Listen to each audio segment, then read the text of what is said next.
Hey guys, welcome back to the channel, and today we're going to be reacting to Turkey's 65 billion Mega Canal through Istanbul. This is where Europe meets Asia, and it's right here where work has started on a project so big that it will probably No, change they the have it. I world. think this is the Bosphorus oh, Strait, no? oh, Oh, okay. no, maybe it's not. Maybe Bosphorus Strait is the one on the right. You see the one on the right? Maybe they're building a separate one. Ooh, As we know it. Today, we'll be looking at a mega project dreamt up nearly 500 years ago. A project that involves military coups, worried environmentalists, and the crazy idea of a leader who dreams of building a new empire. Hey, I'm Regis. Now sit back and enjoy as we dive deep into one of the biggest mega projects in the entire Such an world. old name. Regis? To me, sounds like a corporation name. Yeah. Regis Investments. This Something is like the St. Regis Hotel. Oh, yeah. Maybe that's why. Before I introduce you to the leader who wants to build a new empire, I need to tell you why How Istanbul many subscribers he is one of has? the He has most a plaque. important Over a places in million, the I world. believe. Don't Yeah, want to keep it 1.45. short, but this is very important to know. I think Mr. Beast has Ruby. Yeah, this is a million. The million is gold one. The 100K is the silver one. I think the 10 million maybe is the... No, 10 million I think is diamond. Oh, which one is Ruby? No, not diamond, so platinum. Oh. So I don't know, maybe 100 million? I don't know. Anybody has 100 million subscribers? I think Mr. Beast. Wow. Oh, as we look into this mega project. Before 1453, Constantinople, as Istanbul was known then, was the most frequent route for getting luxury goods like tea, bone china, spices, and opium into Europe from Asia. If goods were taken by ship from the Black Sea in the east to the Mediterranean and the west, there was only one way to do that: sail past Constantinople through the Bosphorus Strait. That meant it was a great city to trade in before heading back into Asia or Europe, and sailing along the Bosphorus was a bit safer than traveling through the less friendly areas that surrounded it. That is until 1453, when the Ottoman Empire invaded Constantinople, renamed it Istanbul, and put high taxes on anything that foreigners brought through or across the Bosphorus. The new regime made such a massive impact on global trade that it sent people like Christopher Columbus on long journeys across the Atlantic to find new, cheaper routes to the east. And we all know how that turned out. That's how Columbus went? He went to Florida, like Haiti first? He went to Haiti first. More than once, the world's powers tried to get the Ottomans to make life easier by getting them to sign treaties that let anyone who wanted to travel along the Bosphorus do so without having to pay too much in tolls. Each time, the Ottomans decided they didn't like the terms, ignored the treaty, and raised the levy. Even after the Ottoman Empire collapsed in 1922 and Turkey rose from its ashes, no agreement would stick. That was until 1936, when almost every power in the world met in Montreux and hashed out a deal that kept trade moving and the Turkish government happy. That deal is called the Montreux Convention regarding the regime of the Straits, and it's still in force today. It gives Turkey full sovereignty over the Straits and the part of the seas on either side. At the same time, it guarantees that any civilian ships can use the route for a reasonable fee. Military ships can travel too, as long as they follow strict rules and give Turkey 8 days' notice. This gives Turkey a lot of power, but there are still two major problems. First, because it's the only way from the Mediterranean to the Black Sea, the Bosphorus is busy, really busy. In 2023, nearly 39,000 ships sailed through the Bosphorus. The straits aren't big enough for that much traffic, which leads to the second problem. The Bosphorus is badly polluted. The massive number of ships passing through daily wrecks the air quality in Istanbul, and leaks and accidents regularly poison the water. The Montreux Treaty makes it hard for Turkey to stop all of these boats, but there might be a way around it. It's a crazy idea that would help Turkey make money from shipping and reduce the number of ships traveling through the straits. And this idea is building a new canal from the Black Sea to the Mediterranean. When managing a massive construction project, having the right tools for the job is essential. The same goes for your online experience, and that's where today's sponsor, Opera Browser, comes in. Opera still exists? With our images, tabs opened, save space, and you can videos I used while it back in the browsing day, like all 20 websites, years ago. any place. This isn't actually the first time that someone has thought about building a second route. About 500 years ago, Sultan Suleiman the Magnificent wanted a quick way to supply his navy with timber and other materials without AI passing through generated Istanbul. images. The plan was to start at the Black Sea using the Sakarya River, and then build a short canal to Spanica Lake, and finally another canal linking Spanica to Izmit Bay on the Sea of Marmara. How do you just His make a plans never canal? got You off the just drawing. like what? Dig? You dig? Canals are human-made, yeah. Dig. Although 4 more sultans dusted him off over the centuries, it was always either too expensive or too difficult But you have to to do. dig a lot for Then water in to 1985, more than 100 for years after boats the to last pass through. No. Well, yeah, how they made Panama Canal. They made I it somehow. never seen how they done it before. Well, yeah, I wasn't there either. You sound like you were there. Nah, I wasn't there. No, I wasn't there. Last serious proposal, a government consultant lit a spark when he said it might be an excellent way to cut traffic and reduce pollution near Istanbul. Nothing really happened again, but by 1999, all this fed the imagination of a young local politician, Recep Tayyip Erdogan.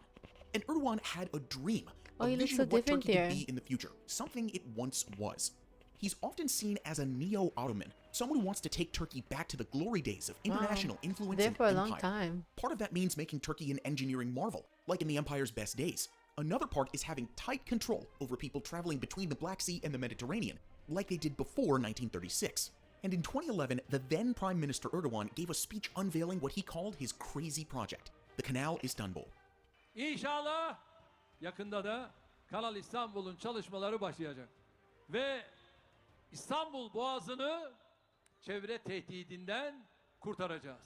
He said it would be the canal Seems like they need it though for the environmental purposes too. Like it's just not good for because it's not something you can shut off. Like you can't ships need to go through, right? So it's not exactly a solution because there's no other way. But they need this canal. They need it. canal of the century, and it would return Istanbul to its former glory by reducing traffic on the Bosphorus to zero. Just as over the past 500 years, most people thought it would never happen. But after he became president 3 years later, he did a few things that shut the doubters right up. First, he started to build things. A lot of things. He's building the world's 4th largest airport to replace the old one in Istanbul. Part of it's already open. He built the Yeah, we reacted about it. Remember the reaction about the airport? That was very impressive. Very nice Yeah. airport. record-breaking 2-kilometer-long Çanakkale 1915 suspension bridge, a crossing so huge that the supporting towers are almost as high as the Empire State Building. And Wow. Say what now? That's crazy. Really? They're that big? They don't look it here on the picture. No. It looked like a standard bridge. Oh yeah, doesn't really. Um, Wow. Okay. he likes to build dams. The 7th highest in the world, the Yusufeli Dam, and the 2-kilometer-wide Ilisu Oh, Dam Turkey are likes just to 2 build of 22 being built across the Go big or go home. yeah. country. Second, he showed the world how ruthless he can be. He found ways to increase his grip on power, so no one could stop his vision. After a coup in 2016, he put anyone he saw as a troublemaker in prison. And he's just as ruthless in his building projects. Although some have damaged protected wildlife or flooded ancient villages, displacing thousands of people. He argues that it's all part of the greater good that'll ultimately benefit the Turkish people. And on June 26, 2021, he started his biggest mega project and officially broke ground on the Canal Istanbul. The plan is to build a canal from the Black Sea to the Sea of Marmara, basically turning Istanbul into an island. The whole route will be 45 kilometers long, which is shorter than the Panama and Suez canals, but it'll be a lot wider, so even the largest ships can pass through. To make life easier, they want to use some existing waterways. First, this lagoon on the Sea of Marmara. Then they'll build a short canal to this reservoir. Once they've run out of reservoir, they'll build 28.6 kilometers worth of canal to the Black Sea. The first step here is to build an 860-meter-long bridge, the first of 6 bridges that will one day cross the canal. The next stage is to dig out the long section by starting in the middle and excavating outward. One of the problems they need to overcome is the difference in sea levels between the Sea of Marmara and the Black Sea. The Black Sea can be as much as 50 centimeters higher than the Sea of Marmara. That's not a huge difference, but as they want even the biggest ships to be able to pass down the canal, they'll need gigantic locks at either end. Now, if all goes well, the canal should be ready for ships in 2027.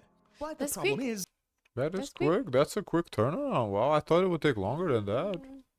That's a very, like, what, 2 years from now? That's crazy. Erdogan's math might not be great, and this canal could face serious problems.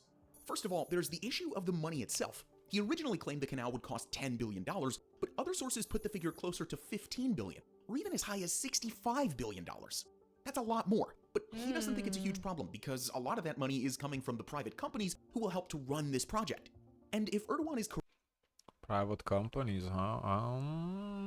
I kind of thought it would get some EU money because, as I said, you need this. Like, the whole Europe needs this. Well, maybe not the whole Europe, but the countries around the Black Sea, they kind They'll of be able is. to use it? Yeah, they will. So I honestly, I thought it would come from other countries more so, but from private companies, that's Maybe private companies outside of Turkey too as well to be considered. maybe, but this, private companies is gonna be a lot of people gonna make a lot of money. Correct. The $8 billion a year that Turkey would earn from the canal would soon pay that back. However, the Turkish Straits only make around $200 million a year. To hit $8 billion, they'd need to make 40 times as much as they do now. Erdogan has said that the Montreux Treaty won't restrict the canal, a problem we'll get to later, so he can put the prices up. I think they will make that money because they will, again, if it's gonna be private companies, they're probably gonna charge more than the canal. And well, guess what? There's no other option, so people gonna pay. And guess what? The price of goods is gonna increase. Inflation. But even if they charge as much as the Suez Canal, they'll still be nowhere close to that number. But now, on the flip also, side, you have to think that some of your ships have to go through other people's canals too. So I don't think it's gonna be like so outrageous where they don't get you back when you have to go through Panama. I don't know. I don't know. project will create as many as 10,000. I don't know if I don't think Turkish ships need to go through Panamanian Canal. Maybe Suez Canal, but no Panama Canal. It's too far. Panama Canal is mostly used by South America and North America to go to Asia. In China. Well, China can deliver to the West Coast. I would think. Because I was thinking if China passes through there, and it has also maybe passed through. I don't know if it passed through here. What do you mean? Well, so for China, it depends what they're delivering to. I think this canal is mostly for countries on the Black Sea, so like Russia, Ukraine. I don't know off the top of my head what other countries are there on the Black Sea. So for those countries, it's most relevant. For rest of the Europe, maybe not necessarily. But because like for those countries, like for Ukraine, for example, that's the only water they have. They don't have any other water, so they need to be able to for the ships to go out to the actual waters, to the oceans. So yeah. 1,000 new jobs, hundreds of new homes, a new highway leading to a bridge over the Bosphorus, a third airport, and, as Erdogan hopes, a massive economic boost. But even if Erdogan's economic numbers are correct, his environment. The thing is, though, he wants massive economic boost, but why would there be more sailing through than it is now, though? How I understood is that they wouldn't pass through the other one; they would go through this one. No, they wouldn't go. They would close down the other one. I get it, but why would there be more ships if there's a certain amount of ships going now? Why would they would need more ships all of a sudden to go through? I also think of it like it'll be faster for them to pass through. This one look like it's much larger. Maybe faster, yeah, but still, like, why would there be bigger amount of ships unless they are throttling the number of ships? There's only X amount of ships can go through there, so they're not allowing ships to go. If that's the case, then okay, I can see why there would be more ships to go through. But if they're allowing as many as they want for the ships to go through, then why is this logic that there will be more ships? Because it's not like the Black Sea is not open sea, like like in Panama Canal. If you drop the price, maybe there would be more ships going through, because now maybe just makes sense to do more business. I don't know, because it's cheaper to go through. But here, like, there's limited country. I don't know why he's thinking there would be more economic boost. Mental calculations might be way off. His dream, or at least what he says is his dream, is to clean up the Bosphorus using the new route. But that could add up to. I think that would be I think the whole point of this and the biggest gain of this would be to clean up the Bosphorus Strait. I feel like that would definitely help with environment and everything, and just maybe the overall view of the for the Istanbul citizens, because it's polluting the area. Yeah, so I think that would be the biggest benefits. But in terms of monetary value, it always would generate more revenue than Bosphorus. I feel like the only way that happens is if he raises the prices, because if the prices stay the same, I just don't see why there would be more traffic. Again, unless he's throttling the traffic and he has to hold some ships back. Oh, you can't pass through. To a foul-smelling Istanbul. How? Well, remember the difference in sea level between the seas at either end? That's likely to cause water to run just one way through the canal, as the Sea of Marmara isn't as salty as the Black Sea. The new water from the canal could flood the Sea of Marmara with extra salty water, disrupting that delicate balance. Oh. That would mean fewer nutrients in the water and less oxygen. Less oxygen in the water would cause a rise in a type of bacteria that could flood Istanbul with the rotten egg stench of sulfur. In the Bosphorus, this isn't a problem, since the water passing from the Black Sea through to the Sea of Marmara has a unique two-layer flow, which keeps the whole ecosystem in balance. And then there's the impact along the route of the canal. They'll be building through areas that are currently protected by global environment agreements. It's not Once happening. it opens, the It's a traffic chop. through Küçükçekmece Lagoon will cause a loss of It's a important chop. habitats. Flamingos, Eastern... I like the ambition though. I think the idea is not bad. And you know, this is a problem, The but smell of sulfur? yeah, Oh my but maybe God. it's solvable. We don't know. Maybe there's a solution to that. I don't know. imperial eagles and hundreds of other rare migratory birds lay eggs there. Further up the route, they'll pass through what used to be the Sazlider Reservoir. At the moment, it supplies a quarter of Istanbul's drinking water. Building the canal would mean getting rid of the reservoir's dam, which seems strange It's a given how much chop. Erdogan loves dams, and pumping fresh water from the Sakarya River 25 kilometers away instead. Once the ships get past what was Sazlider, they'll be passing through land where hundreds of thousands of trees have been torn out of the ground in a country that's already been hit badly by deforestation. Agricultural land will be lost, and thousands of protected flora and fauna habitats will die out. This is only a Erdogan win for argues that private this is all investors. overblown. I honestly, I think you kind of on point. I think what's happening here is those private companies that are gonna fund it are giving him money in his pockets to push this through. That's starting to look like that. Because as noble as it sounded initially, the consequences of it is not really. Mm. The cons are too much. It's too heavy. Yeah, the cons is just I don't And know. following the money and where it's Yeah. going. Like I get it, you want to clean up the Chop. Bosphorus Strait, and you should. He doesn't but really. I don't. Yeah, I don't know. To be, yeah, you kind of right. With politicians, you always have to question. Are they really genuine? The Yeah. Do environment. they really care about the environment? And that the canal is needed so that Turkey can clean up the straits and regain control of their waterways. But there's still another calculation that he might have gotten wrong. As I mentioned earlier, he says that the Montreux Agreement won't cover the canal, and that has upset a lot of people, as you might imagine. Quite a few Turkish nationals who live outside Turkey have raised concerns, calling the canal like some grand fantasy project out of the 19th century. Turkey's allies are concerned too, arguing that it could escalate tensions between NATO and Russia, which nobody needs right now. 104 senior Why? What would? How would that escalate tensions? I guess unless they raise the prices of the passing through, and then I guess. And that's the only way through. Turkish naval officers signed an open letter saying they're worried that if Canal Istanbul is built and the treaty is ignored, it would undo the main aim of the treaty, to stop the Black Sea from becoming militarized. Erdogan responded by accusing them of using language that sounded a bit like they were thinking of performing another coup, and arrested 10 of them.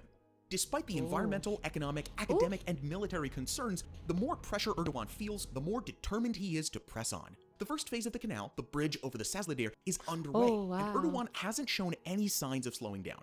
His grand vision of a new He Ottoman seems like empire he's very needs focused on projects this like this. plan, executing but this opposition plan. to him and his crazy idea has grown in recent local elections. As he said that he'll stand down from office in 2028, he needs to get the project built on time, or it might never happen at all. So what do you think about the canal?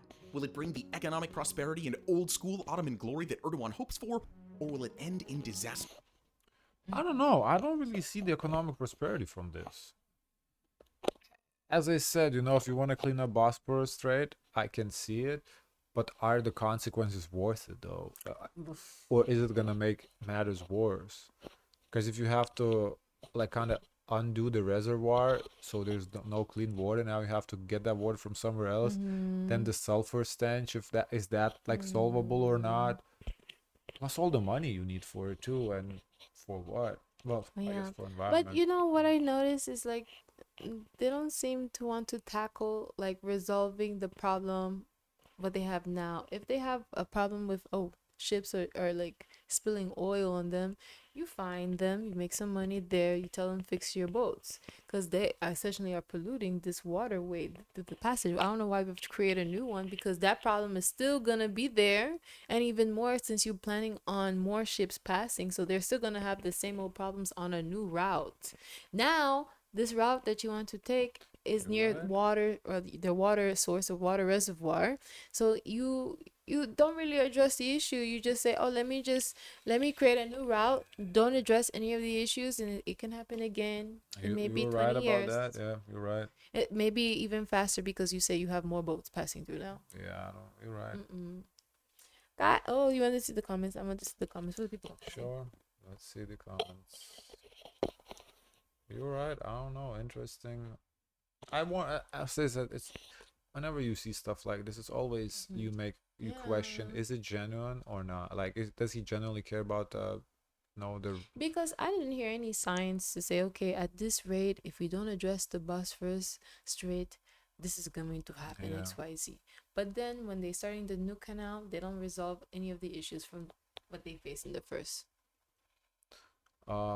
The Ottomans didn't rename it as Istanbul. They called it Constantinia, which has the same meaning as Constantinople, Constantine's place. However, the city was renamed Istanbul, meaning Ooh, to the city after the the foundation of fact the Republic checkers of are Turkey. fact checking. Wishing Turkey all the best. Anytime I see nations doing smart mega projects, I get happy, especially who are trapped in the middle income sphere. Turkey has a lot of potential to break down marble ceiling and truly develop Western Europe's level. It's just like at the moment it will need significant development projects to get it there. Do you think the transplant people are investing into this project? What do you mean transplant? You said in Turkey they have like transplant places. What transplants from where? Guys, of course, let us know your thoughts. Don't forget to like, comment, and subscribe. Join the Discord. And share as much kindness as possible.